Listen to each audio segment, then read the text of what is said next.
नमस्ते दोस्तों।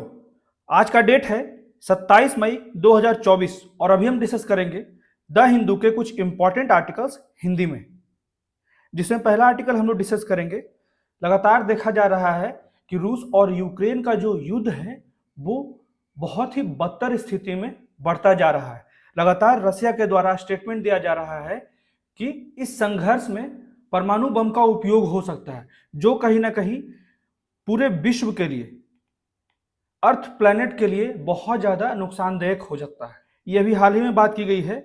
फ्रांस के राष्ट्रपति इमैनुअल मैक्रोन के द्वारा कहा गया है कि यूक्रेन में रूस की आक्रामकता के कारण संभावित परमाणु आदान प्रदान के भी संकेत देखे जा रहे हैं। इसी के लिए यहाँ पे मुद्दा उठता है सीटीबीटी का। इसी को कहा जाता है comprehensive nuclear test ban treaty. ठीक है, तो भारत के द्वारा इसे क्यों साइन नहीं किया गया? सीटीबीटी के बारे में पूरी तरह से हम लोग पढ़ लेंगे कि सीटीबीटी की शुरुआत कहां से हुई, क्यों आवश्यकता पड़ी इसके अस्तित्व की। ठीक है, उसके बाद सीटीबीटी को लाने से क्या परमाणु परीक्षण पे रोक लग गया? बहुत से ऐसे देश जो हैं वो सीटीबीटी को साइन नहीं किए हैं, तो साइन क्यों नहीं किए हैं, इसके क्या कारण है? उसके बाद सीटीबीटी पर भारत का रुख क्या रहा है?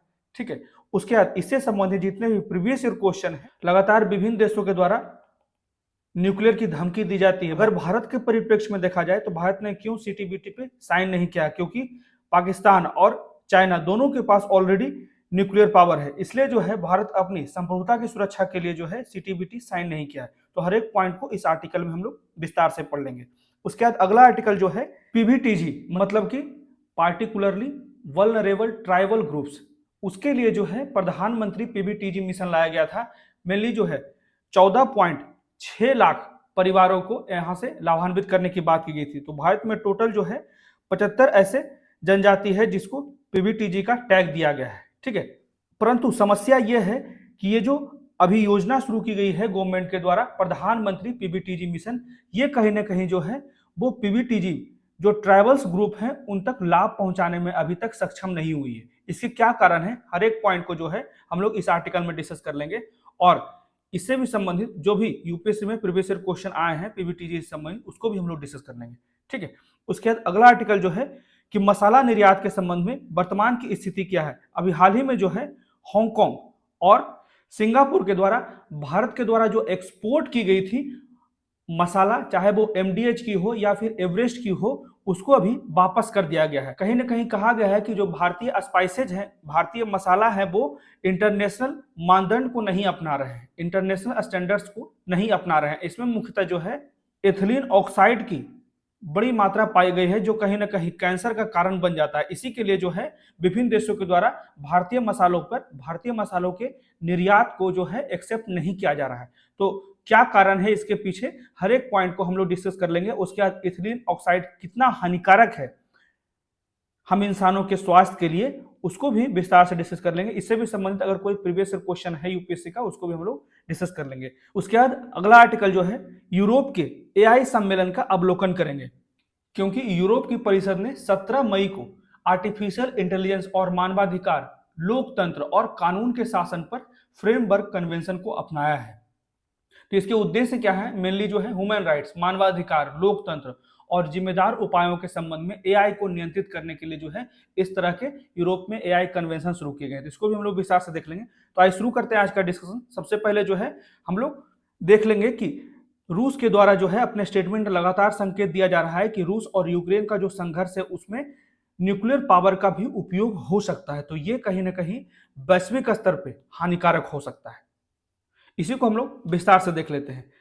तो एक बड़े युद्ध या संघर्ष के बाद यह सवाल उठता है कि क्या उस समय संघर्ष करने वाले देश आकलन करने में विफल रहता है और इसलिए किसी बड़े संघर्ष की संभावना के लिए तैयार नहीं था, जिस तरह से यूक्रेन और रसिया के बीच में था। यूक्रेन को तो बहुत ज्यादा सपोर्ट मिला है यूरोप का। ठीक है, बहुत जितने भी नवीनतम हथियार थे वो यूरोपियन कंट्रीज या अमेरिका के द्वारा सुलभ कराए गए थे यूक्रेन के लिए। फिर भी जो है अभी स्थिति जो है रूस की ही मजबूत है और अब रूस संकेत दे रहा है न्यूक्लियर पावर का उपयोग करेगा यूक्रेन में। ठीक है, तो आज जब कुछ राष्ट्र तलवारें लहराने में लगे हैं, मतलब कि युद्ध करने में लगे हुए हैं, और न केवल युद्ध बल्कि अंतिम हथियार, इसी को कहा जाता है परमाणु पावर। ठीक है, तो अंतिम हथियार का उपयोग करने की भी धमकी दे रहे हैं। तो यह सवाल फिर से उठना महत्वपूर्ण है कि क्या यह सही है मानव के अस्तित्व के लिए क्या परमाणु का उपयोग करना सही है?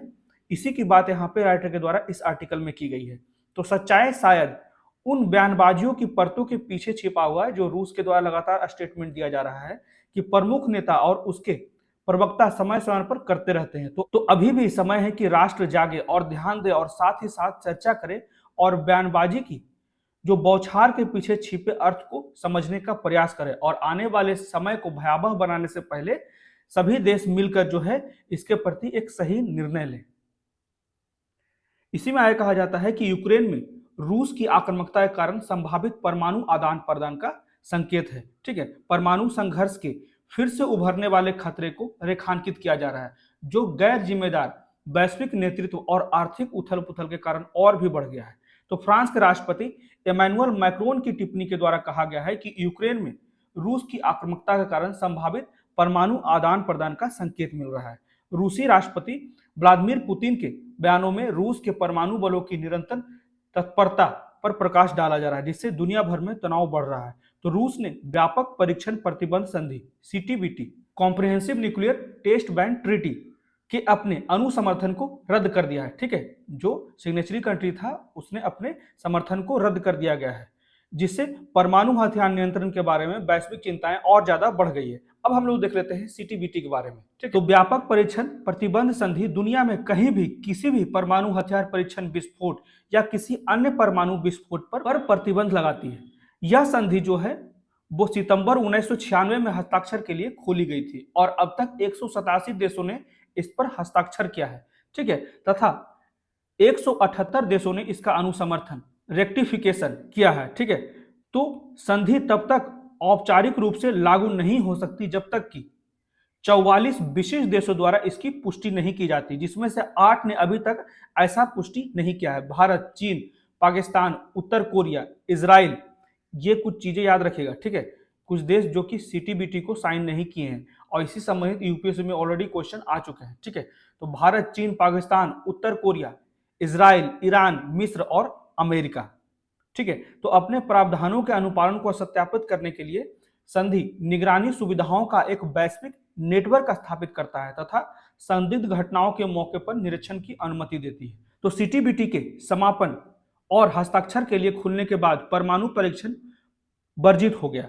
आज यहां तक कि भारत, इजराइल, पाकिस्तान सहित वे परमाणु सशस्त्र संपन्न देश भी जिन्होंने सीटीबीटी पर हस्ताक्षर नहीं किए हैं या इसकी पुष्टि नहीं की है, परमाणु परीक्षण पर रोक लगा दिए गए हैं। ठीक है, तो इस शताब्दी में केवल एक देश ने परमाणु परीक्षण किया है और उस देश जो है वो है नॉर्थ कोरिया ने 2017 में परमाणु परीक्षण पर रोक लगा दिया था। तो यद्यपि सीटीबीटी औपचारिक रूप से लागू नहीं हुआ है, फिर भी संधि ने फिलहाल अपना प्राथमिक लक्ष्य प्राप्त कर लिया है, परमाणु हथियार परीक्षण विस्फोटों को समाप्त करके। ठीक है, जितना प्रयास किया गया है इस सीटीबीटी ट्रीटी के द्वारा कि ज्यादा से ज्यादा देश जो है वो परमाणु परीक्षण न करें। ठीक है, इसी को अंकुश लगाने के लिए सीटीबीटी ट्रीटी लाया गया था। तो सीटीबीटी अस्तित्व में कैसे आया, यह बहुत बड़ा सवाल है। तो संयुक्त राष्ट्र के अनुसार 1945 और 1996 के बीच लगभग 2000 से भी अधिक परमाणु परीक्षण किए गए। इसमें से लगभग 1032 परीक्षण जो है अमेरिका के द्वारा किया गया तथा 715 परीक्षण जो है वो सोवियत संघ, ठीक है, 1991 से पहले सोवियत संघ था, अब जो है रसिया हो गया है और बहुत से देश जो है अलग अलग भागों में विभाजित हो गए। ठीक है, तो ब्रिटेन ने 45 परीक्षण किए, फ्रांस ने 210 परीक्षण किए और चीन ने 45 परमाणु परीक्षण किए। तो इन परीक्षणों से निकलने वाले रेडियो एक्टिव इमिशन की दुनिया भर में आलोचना हुई और स्वास्थ्य और पर्यावरण पर पड़ने वाले प्रभाव में अंतर्राष्ट्रीय समुदाय की चिंता बढ़ गई। इसी कारण जो है सीटीबीटी लाया गया था। ठीक है, जिससे परीक्षण न किया जाए और पर्यावरण और मानव के अस्तित्व को बचाए रखने में, मानव के स्वास्थ्य को सही रखने में जो है सफलता मिलेगी। तो इसी के परिणाम स्वरूप विस्फोटक परीक्षणों पर अंकुश लगाने के कई प्रयास किए गए। 1963 की सीमित परमाणु परीक्षण प्रतिबंध संधि एलटीबीटी, इसी को कहा जाता है लिमिटेड टेस्ट बैन ट्रीटी, इस तरह के पहले प्रयासों में से एक था। ठीक, उसके बाद सीटीबीटी जब से अस्तित्व में आया, इसने वायुमंडल, बाह्य अंतरिक्ष और पानी के भीतर परमाणु परीक्षण पर प्रतिबंध लगा दिया। लेकिन यह ध्यान रखिएगा कि भूमिगत परीक्षण की अभी भी अनुमति थी। ठीक है, तो शीत युद्ध की समाप्ति और सोवियत संघ के विघटन के बाद 1990 के आसपास कई बड़ी सफलताएं मिली, जिसके कारण जो है इतना बड़ा सोवियत संघ का विघटन हो गया, फिर भी जो है परमाणु बम का उपयोग नहीं हुआ। मेनली जो है ये सीटीबीटी की ट्रीटी के कारण ही हुआ। ठीक है, तो जैसे ही भू राजनीतिक तनाव कम हुआ, संयुक्त राष्ट्र ने स्थिति का लाभ उठाया और सीटीबीटी को अपना लिया, जिसने परमाणु हथियारों के विस्फोटक परीक्षण पर पूर्ण प्रतिबंध लगा दिया। ठीक है, उसके बाद क्या सीटीबीटी ने परमाणु परीक्षण रोक दिया? सीटीबीटी को लाया गया जब से, क्या इससे जितने भी दुनिया भर में परमाणु परीक्षण हो रहे थे, क्या उसको रोकने में सफलता मिली? तो सीटीबीटी के बाद से लगभग 10 परमाणु परीक्षण हो चुके हैं। भारत ने 1998 में 2 परमाणु परीक्षण किए, पाकिस्तान ने भी 1998 में ही 2 परमाणु परीक्षण किए, तथा उत्तर कोरिया ने 2006, 2009, 2013 और 2016 और 2017 में परीक्षण किए। ठीक है, तो संयुक्त राज्य अमेरिका ने अंतिम बार 1992 में, चीन और फ्रांस ने 1996 में तथा सोवियत संघ ने 1990 में परमाणु परीक्षण किए थे। तो रूस, जिसे सोवियत परमाणु शस्त्रागार का अधिकांश हिस्सा विरासत में मिला, उसने फिर कभी जो है परमाणु परीक्षण नहीं किए। ये सारे कारण जो है वो सीटीबीटी ट्रीटी के साइन होने के परिणाम स्वरूप हुए। ठीक है, सिर्फ और सिर्फ कुछ ही देशों के द्वारा परमाणु परीक्षण किए गए, प्रयास किया गया कि वैश्विक स्तर पे परमाणु परीक्षण न के बराबर हो। ठीक है, तो भारत ने सीटीबीटी पर हस्ताक्षर करने से क्यों इनकार कर दिया? तो भारत ने परीक्षण प्रतिबंध के अस्तित्व में आने से कई वर्ष पहले ही इसकी वकालत की थी। ठीक है, जब भारत के प्रथम प्रधानमंत्री जवाहरलाल नेहरू ने 1954 में ही संयुक्त राज्य अमेरिका और पूर्व सोवियत संघ के बीच परमाणु परीक्षण पर तत्काल रोक समझौते का आह्वान किया था। हालांकि इस आह्वान को परमाणु हथियार संपन्न राज्यों द्वारा इस आधार पर विफल कर दिया गया कि पूर्णतः प्रमाणित सत्यापन प्रणाली विकसित करना कठिन था। ठीक है, उस समय ही भारत के प्रधानमंत्री जवाहरलाल नेहरू के द्वारा इसका विरोध किया गया था। फिर भी जो है जितने भी शक्तिशाली देश हैं, चाहे वो अमेरिका हो, रशिया हो, इसने मानने से इनकार कर दिया था। फिर 1964 के चीनी परमाणु परीक्षण के बाद परीक्षण प्रतिबंध और परमाणु निरस्त्रीकरण की वकालत के पक्ष में और विपक्ष पर भारत में बहस शुरू हो गया। इसके बाद की घटनाओं, जिसमें चीन द्वारा बैलिस्टिक मिसाइल क्षमता प्राप्त करना, ठीक है, जब पड़ोसी देश मजबूत हो जाएगा तो हमें भी तो अपनी संप्रभुता की डर होगी। इसी कारण हम भी तो चाहेंगे कि हमारा भी जो सुरक्षा सिस्टम है, डिफेंस सिस्टम है, उसको ज्यादा से ज्यादा मजबूत करें। इसी के लिए जो है भारत ने सीटीबीटी पर हस्ताक्षर नहीं किया। जिस समय 1971 के युद्ध के दौरान भी अमेरिका द्वारा भारत को डराने का प्रयास किया गया था। तो इन्हीं सभी कारणों के कारण भारतीय सुरक्षा चिंताओं को दूर करने के लिए और अपने डिफेंस सिस्टम को मजबूत करने के लिए भारत के द्वारा सीटीबीटी पे हस्ताक्षर नहीं किया गया। ठीक है, तो सीटीबीटी पर भारत का रुख क्या है? तो सीटीबीटी पर हस्ताक्षर न करने का भारत का निर्णय मुख्यतः राष्ट्रीय सुरक्षा कारणों पर आधारित है। ठीक है, मैं पहले ही बोल रहा था।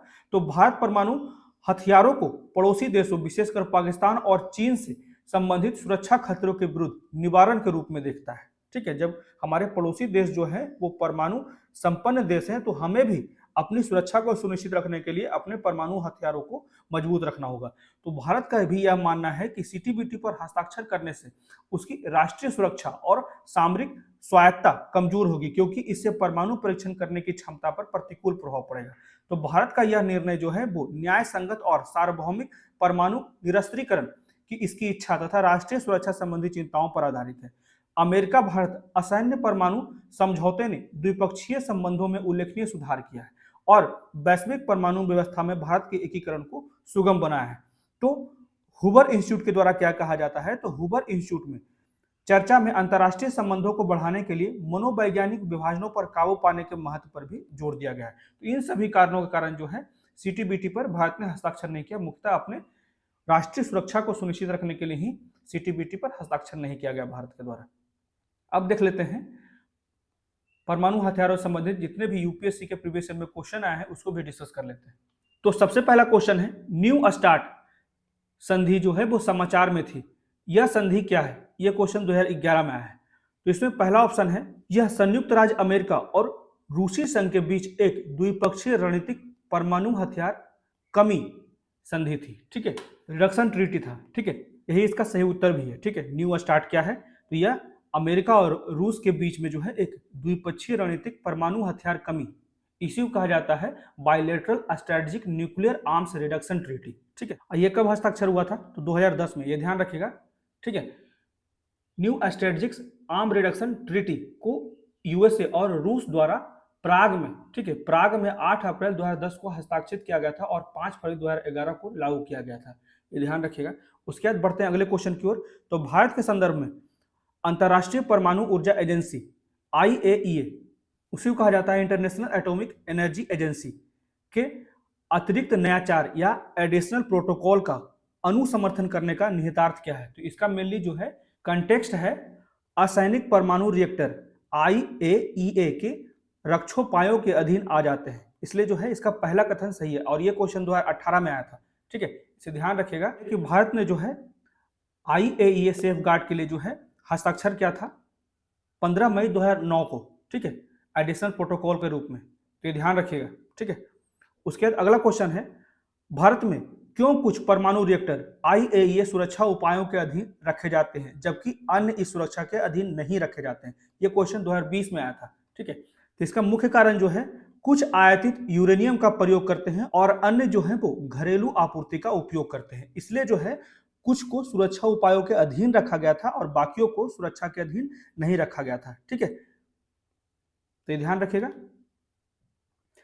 उसके बाद अगला क्वेश्चन है, ये 2015 में यूपीएससी में आया था कि तो इसमें क्वेश्चन क्या पूछा जा रहा है कि परमाणु हथियारों के गैर प्रसार पर संधि द्वारा मान्यता प्राप्त परमाणु हथियार राज्यों में से कौन है जिन्हें आमतौर पर नाभिकीय अस्त्र की परमाणु प्रसार निरोध संधि के रूप में जाना जाता है? मतलब कि which among the above are nuclear weapon states?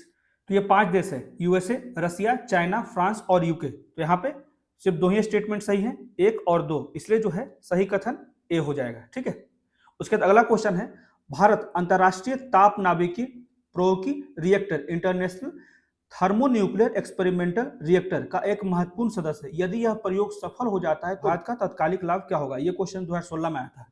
इससे भारत में जो है विद्युत उत्पादन के लिए संलग्न फ्यूजन रिएक्टरों का निर्माण कर सकता है। ठीक है, इसलिए जो है ऑप्शन डी सही है। अंतरराष्ट्रीय ताप नाभिकीय प्रायोगिक रिएक्टर, इसी को कहा जाता है इंटरनेशनल थर्मोन्यूक्लियर एक्सपेरिमेंटल रिएक्टर। यदि यह प्रयोग सफल हो जाता है तो भारत का तात्कालिक लाभ यह है कि यह विद्युत उत्पादन के लिए संलग्न रिएक्टरों का निर्माण कर सकता है, इसलिए जो है ऑप्शन डी सही है। अब बढ़ते हैं अगले आर्टिकल की तरफ। इसमें जो है सेंट्रल गवर्नमेंट के द्वारा PM जनमन योजना शुरू की गई थी PBTG ग्रुप्स के इंप्रूवमेंट के लिए, लेकिन जो है अभी भी जो है प्रधानमंत्री के द्वारा जो स्कीम शुरू किया गया है PBTG कम्युनिटी के लिए वो अभी तक सफल नहीं हुआ है। उसके क्या कारण है उसी को विस्तार से देख लेते हैं। ठीक है, आवास योजना का दरवाजा जिसे खोलना आदिवासियों के लिए मुश्किल हो रहा है। ठीक है, भारत में कई आदिवासी समूह हैं जिसमें से 75 को राज्यों में विशेष रूप से कमजोर जनजातीय समूह PBTG इसी को कहा जाता है पार्टिकुलरली वल्नरेबल ट्राइबल्स ग्रुप, ठीक है, के रूप में पहचाना जाता है। तो आधिकारिक आंकड़ों के अनुसार इनमें लगभग 14.6 लाख परिवार शामिल हैं। ये जनजातियां बहुत ही विभिन्न स्थानों पर रहते हैं, ठीक है, दूर दराज इलाकों में रहते हैं और अक्सर दुर्गम क्षेत्रों में रहते हैं, जिसकी विशेषता है कि वे अपनी आजीविका के लिए उन तरीकों और औजारों पर निर्भर हैं जो कृषि के आगमन, ठीक है, जब से मानव जाति ने कृषि का उपयोग करना शुरू किया उससे पहले के जो औजार बनाए गए हैं उसी पारंपरिक हथियारों के अनुसार से अभी भी जीवन व्यतीत कर रहे हैं। ठीक है, जो PBTG कम्युनिटी है वो बहुत ही कम साक्षर है, आर्थिक रूप से पिछड़े हैं और अस्थिर आबादी है। ठीक है, न तो बढ़ रहे हैं न तो घट रहे हैं। तो इसमें प्रधानमंत्री PBTG मिशन में मुख्य लक्ष्य क्या रखा गया था? तो जो इसका बजट है लगभग 24,000 करोड़ है। इसमें PBTG कम्युनिटी से संबंधित जो बेसिक फैसिलिटी देने की बात की गई थी, रोड्स, टेलीकम्युनिकेशन, इलेक्ट्रिसिटी, हाउसिंग, ठीक है, ये सारी चीजें देने की बात की गई थी और मुख्यतः 22,544 गांवों को यहाँ पे फोकस किया गया है जो लगभग 18 राज्यों में और यूटीज में शामिल है, जहां पे 75 PBTG है। ठीक है, तो भारत सरकार ने विशेष रूप से PBTG की सामाजिक आर्थिक स्थिति में सुधार के लिए 2023-24 में प्रधानमंत्री PBTG विकास मिशन को घोषणा किया था। तो नवंबर 2023 में प्रधानमंत्री जनजातीय आदिवासी न्याय महाअभियान, उसी को कहा जाता है PM जनमन, आगे हम लोग देख लेंगे इस मिशन के बारे में भी। ठीक है, तो प्रधानमंत्री जनमन की शुरुआत की गई जिसका बजट लगभग 24,000 करोड़ है, ताकि PBTG को सुरक्षित आवास, स्वच्छ पेयजल और स्वच्छता सहित आवश्यक सेवाएं प्रदान की जा सके। इस योजना का मुख्य लक्ष्य है कि 2026 तक 4.90 लाख PBTG परिवारों तक जो केंद्र सरकार की स्कीम है वो इन पीबीटीजी परिवारों तक पहुंच सके, जिसमें प्रत्येक परिवारों को मोबाइल ऐप सक्षम आवास योजना के तहत 3 किस्तों में लगभग 2.39 लाख प्रदान किए जाएंगे। ठीक है, तो योजना में मुख्य चुनौतियां क्या क्या है? तो जो पीबीटीजी हैं उनके पंजीकरण के दौरान डेटा का अभी तक मैच नहीं हो पा रहा है। ठीक है, जो रजिस्ट्रेशन किया जा रहा है उसमें डेटा मैच नहीं हो पा रहा है। उसके बाद गलत तरीके से डेटा भी मिटा दिए गए हैं। ठीक है, उसके बाद ये लोग दुर्गम स्थानों पर रहते हैं तो वहां पे पहुंचने में भी समस्या होता है, एक्सेसिबिलिटी में भी समस्या हो रही है। ठीक है, उसके बाद घरेलू प्रोफाइल और बैंक विवरण रिकॉर्ड करने के लिए ऐप की उपयोगिता में भी जटिलताएं शामिल है, जिससे कारण भी पीबीटीजी इसका लाभ नहीं उठा पा रहे हैं इस तरह के केंद्र सरकार की योजना का। तो एक महत्वपूर्ण मुद्दा, ऐप में बैंकों की सूची में इंडिया पोस्ट पेमेंट बैंक शामिल ही नहीं है। ठीक है, जो सीमित बैंकिंग बुनियादी ढांचे वाले क्षेत्रों में वित्तीय समावेशन में बाधा डालता है।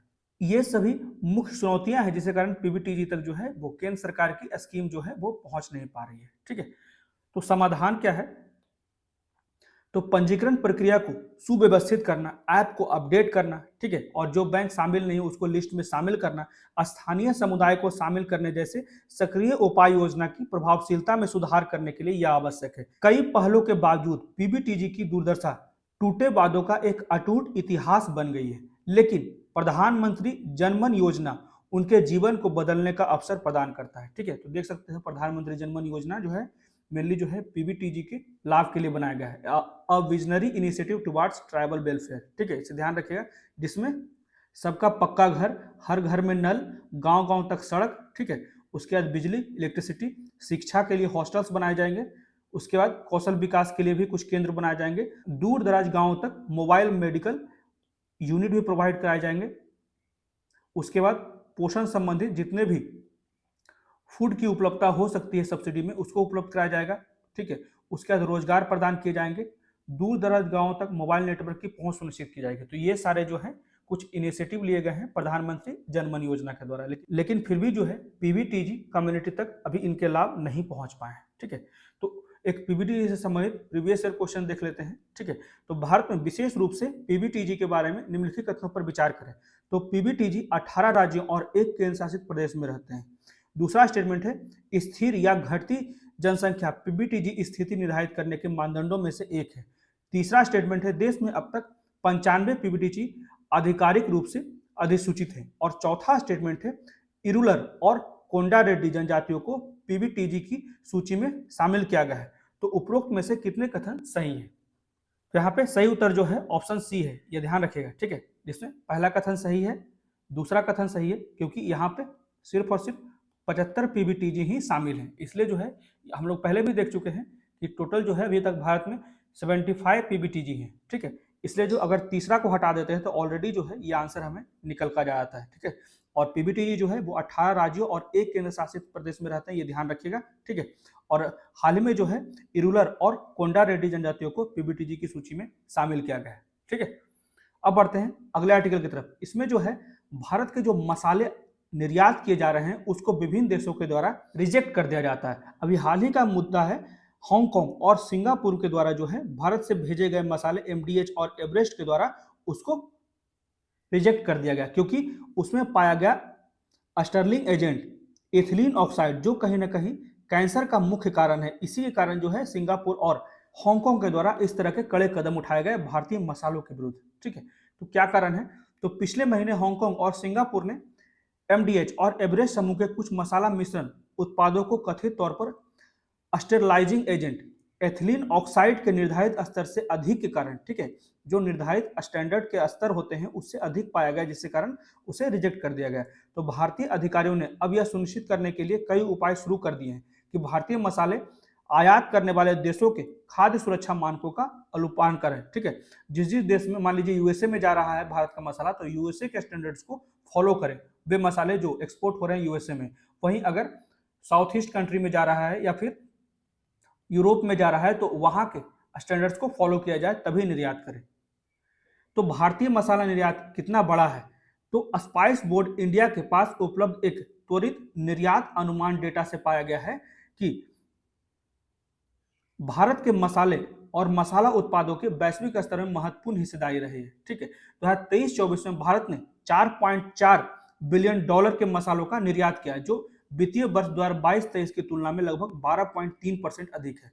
United planters association of southern India द्वारा एक डेटा में कहा गया है कि मिर्च, मसाला तेल और ओलियोरेसिन, करी पाउडर, पेस्ट, जीरा, पुदीना, इलायची इस जैसे उत्पाद जो है वो वित्तीय वर्ष 2022-23 में सबसे अधिक निर्यात किए जाने वाले मसाले थे। ठीक है, तो उत्पादों के मामले में लहसुन, अदरक और मिर्च जो है वो वित्तीय वर्ष 2023 में उत्पादित शीर्ष 3 मसाले थे। ठीक है, लहसुन, अदरक और मिर्च। तो चीन, बांग्लादेश, पश्चिम एशियाई देश, ठीक है, यूएई हो गया, यमन हो गया, सऊदी अरब हो गया, ठीक है, इजराइल हो गया, टर्की हो गया, ये सारे क्षेत्र जो है मिडिल ईस्ट के रीजन है। वही बात कहा जा रहा है, चीन, बांग्लादेश, पश्चिम एशियाई देश और अमेरिका भारतीय मसालों के लिए महत्वपूर्ण बाजार है। ठीक है, इन देशों में सबसे ज्यादा जो है भारत के मसाले निर्यात किए जाते हैं। तो भारत के मसाले निर्यात में समस्या क्या क्या है? तो एथिलीन ऑक्साइड का उपयोग जो है वो खाद्य उत्पादों में, जिसमें मसाले भी शामिल हैं, में सूक्ष्म जीवी संदूषक को कम करने और सेल्फ लाइफ को बढ़ाने के लिए स्टरलाइजिंग एजेंट के रूप में उपयोग किया जाता है एथिलीन ऑक्साइड का। हालांकि इसका अनुचित और अत्यधिक उपयोग विषाक्त है, ठीक है, पॉइजनस है और इससे कैंसर भी हो सकता है। ठीक है, तो एमडीएच और एवरेस्ट के मसाला मिश्रण कथित तौर पर ईटीओ के उच्च स्तर से दूषित है, जो लिम्फोमा, ये कुछ चीजें याद रखिएगा, लिम्फोमा हो गया, एथिलीन ऑक्साइड हो गया, उसके बाद ल्यूकेमिया हो गया, जो कि कैंसर का प्रमुख कारण है। तो भारत सरकार के द्वारा क्या कहा गया है? तो लाइफ स्पाइस के प्रवर्तक गणेश बरदराजन ने कहा है कि भारत ईओटी का इस्तेमाल जो है मेनली, जो ये ईओटी है उसका इस्तेमाल जो है मेनली वो कीटनाशक के रूप में नहीं करता है, बल्कि तैयार जो मसाले तैयार होते हैं उसके उत्पादों में सूक्ष्म जीवों की मात्रा को कम करने के लिए इसे जीवाणु नाशक एजेंट के रूप में उपयोग किया जाता है, कीटनाशक के रूप में नहीं। ठीक है, ये भारत के द्वारा कहा जा रहा है। ठीक है, तो मसाले सहित अधिकांश कृषि उत्पाद को मंडियों में रखा जाता है, जहां वे मानव, पक्षी, सरीसृप और कीटों के संपर्क से दूषित हो जाते हैं। कई बड़ी फैक्ट्रियां मंडियों से माल प्राप्त करती हैं, जिसे फिर स्वचालित लाइनों पर डाला जाता है। इससे उनमें सूक्ष्म जीव का स्तर बढ़ जाता है और इन्हें ईटीओ जीवाणुनाशक का विकल्प चुनने के लिए मजबूर होना पड़ता है। इसके लिए जो है ऐसा कहा गया है भारत के लोगों के द्वारा कि ईटीओ का क्यों यूज किया जा रहा है। ठीक है, तो इस समस्या के समाधान के लिए भारतीय मसाला बोर्ड ने क्या कदम उठाया? तो भारत में मसाला बोर्ड ने सिंगापुर और हांगकांग को भेजी जाने वाली खेप का अनिवार्य परीक्षण शुरू किया है, संबंधित एजेंसियों से विश्लेषणात्मक रिपोर्ट एकत्र की है और निर्यातों के लिए सुधारात्मक उपाय का प्रस्ताव भी दिया है। ठीक है, तो ईटीओ संदूषक को रोकने के लिए निर्यातकों को दिशा निर्देश भी जारी किया गया है, जिसमें परीक्षण करना, भंडारण सही तरीके से हो और वैकल्पिक तरीके के उपयोग के मानदंड भी शामिल है। तो एफएसएसएआई ने राज्य नियामकों को एमडीएच और एवरेस्ट सहित प्रमुख मसाला ब्रांडों के नमूने एकत्र कर इसमें ईटीओ की जांच करने के लिए कहा गया है। यह भारत के द्वारा कदम उठाया गया है। ठीक है, जिससे कि कड़ी सुरक्षा जांच और नियामक मानदंडों के उचित कार्यान्वयन की भी मांग की गई है। ठीक है, तो भारत के सामने खाद्य सुरक्षा संबंधी कुछ चुनौतियां क्यों हैं?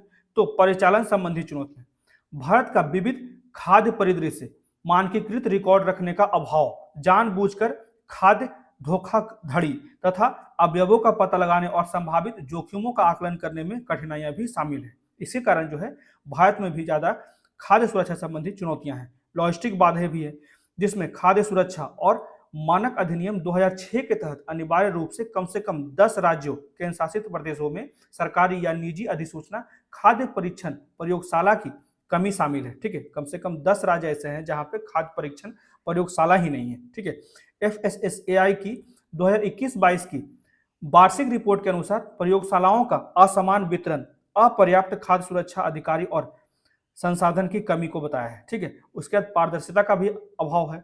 फसाई के कामकाज में अक्सर पारदर्शिता का अभाव रहता है, इससे सुरक्षा मानकों को पूरा करने, जवाबदेही और विश्वास बनाने के प्रयासों में भी बाधा बनता है। तो ये प्रमुख चुनौतियां हैं खाद्य सुरक्षा को सुनिश्चित करने के लिए भारत में। ठीक है, तो भारत के खाद्य निर्यात पर इन जांचों का संभावित प्रभाव क्या है? तो भारत का मसाला निर्यात उद्योग जो लगभग $700 मिलियन का है, सुरक्षा चिंताओं पर मौजूद विवादों के कारण नकारात्मक रूप से प्रभावित हो रहा है।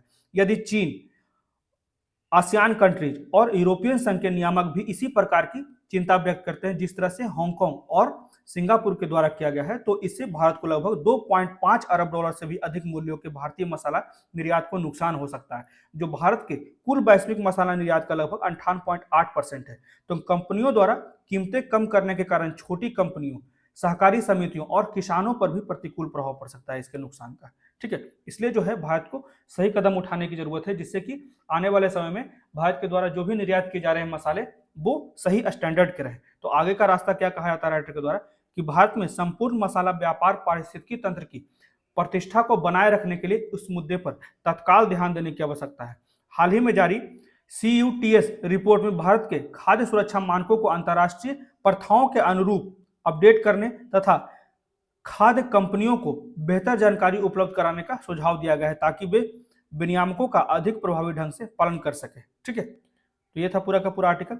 अब एक क्वेश्चन देख लेते हैं जो कि स्पाइसेस से है। ठीक है, भारत में कार्बोफ्यूरोन, मेथाइल पैराथियान, फोरेट और ट्राइएजोफॉस के इस्तेमाल को आशंका से देखा जाता है। तो ये रसायन किस रूप में उपयोग होते हैं? ठीक है, जिस तरह से अभी एथिलीन ऑक्साइड का उपयोग है, इसी तरह से ऑलरेडी सवाल आ चुके हैं यूपीएससी में। ठीक है, कार्बोफ्यूरोल या फिर मेथाइल पैराथियन, फोरेट, ट्राइएजोफॉक्स, तो इस तरह के इस्तेमाल किस लिए किए जाते थे इस रसायन का? जैसे कृषि में पीड़कनाशी, दूसरा जो ऑप्शन है संसाधित खाद्यों में परिरक्षक, तीसरा जो ऑप्शन है फल पकवन कारक, चौथा जो ऑप्शन है प्रसाधन सामग्री में नमी बनाए रखने के कारक। तो क्या सही हो जाएगा? तो यहाँ पे सही उत्तर जो हो जाएगा, इस तरह के जो केमिकल्स का उपयोग होता है वो कृषि में पीड़कनाशी के लिए उपयोग किया जाता है। पेस्टिसाइड्स इन एग्रीकल्चर के लिए जो है इस तरह के केमिकल्स का उपयोग होता है, ध्यान रखिएगा। ठीक है, इसलिए जो है बहुत महत्वपूर्ण हो जाता है इथिलीन ऑक्साइड। उसके बाद अगला आर्टिकल जो है an overview of Europe's AI convention, Europe के AI सम्मेलन का अब अवलोकन कर लेते हैं। ठीक है, तो यूरोप की परिषद ने 17 मई को आर्टिफिशियल इंटेलिजेंस और मानवाधिकार, लोकतंत्र और कानून के शासन पर फ्रेमवर्क कन्वेंशन को अपनाया है। तो इस व्यापक समझौते, जिसे AI कन्वेंशन के रूप में भी जाना जाता है, तो इसका मुख्य उद्देश्य ध्यान रखिएगा मानवाधिकार, ह्यूमन राइट्स, डेमोक्रेसी, लोकतंत्र और जिम्मेदार उपायों के संबंध में AI को नियंत्रित करने के लिए ही इस तरह का कन्वेंशन लाया गया है यूरोप में। ठीक है, तो एक फ्रेमवर्क कन्वेंशन एक कानूनी रूप से बाध्यकारी संधि है। ठीक है, ये ध्यान रखिएगा, बाध्यकारी संधि है यूरोप का जो है AI कन्वेंशन, जो व्यापक प्रतिबद्धताओं और उद्देश्यों को निर्धारित करती है और विशिष्ट लक्ष्यों के बाद के समझौतों या प्रोटोकॉल द्वारा कवर किया जाता है। तो AI कन्वेंशन अनिवार्य करता है कि AI जीवन चक्र गतिविधियां मानवाधिकारों, लोकतंत्र और कानून के शासन के साथ पूरी तरह से सुसंगत होना चाहिए, जिसमें सार्वजनिक प्राधिकरणों और निजी अभिनेताओं की गतिविधियां भी शामिल है। ठीक है, सुसंगत होना चाहिए, किसी की प्राइवेसी का हनन नहीं हो, उसके बाद फेक इंफॉर्मेशन नहीं हो। ठीक है, तो ये कुछ चीजें जो है AI को नियंत्रित करने के लिए किया गया है। इसी में आगे कहा जाता है जबकि AI के सैन्य अनुप्रयोग को कानून से छूट दी गई है। ये ध्यान रखिएगा, सैन्य अनुप्रयोग को कानून से छूट दी गई है। यह अन्य राष्ट्रीय सुरक्षा और परीक्षण गतिविधियों पर भी लागू होता है।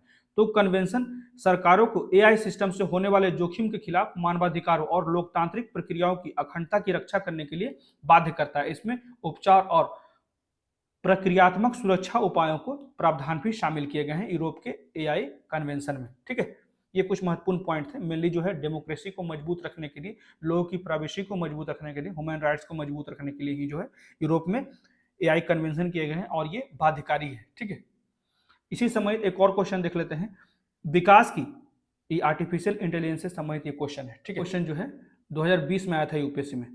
विकास की वर्तमान स्थिति में आर्टिफिशियल इंटेलिजेंस निम्नलिखित में से किस कार्य को प्रभावी रूप से कर सकती है? तो इसमें पहला ऑप्शन है औद्योगिक इकाइयों में विद्युत की खपत कम करना। ठीक है, AI कौन कौन से कार्य करने में सफल हो सकता है? उसके बाद सार्थक लघु कहानियों और गीतों की रचना, उसके बाद रोगों का निदान तो करने में सफल होता है AI। उसके बाद टेक्स्ट टू स्पीच करने में भी बहुत महत्वपूर्ण भूमिका निभाता है। लेकिन यहाँ पे समस्या है विद्युत ऊर्जा का बेतार संचरण, वायरलेस ट्रांसमिशन कर पाता है AI?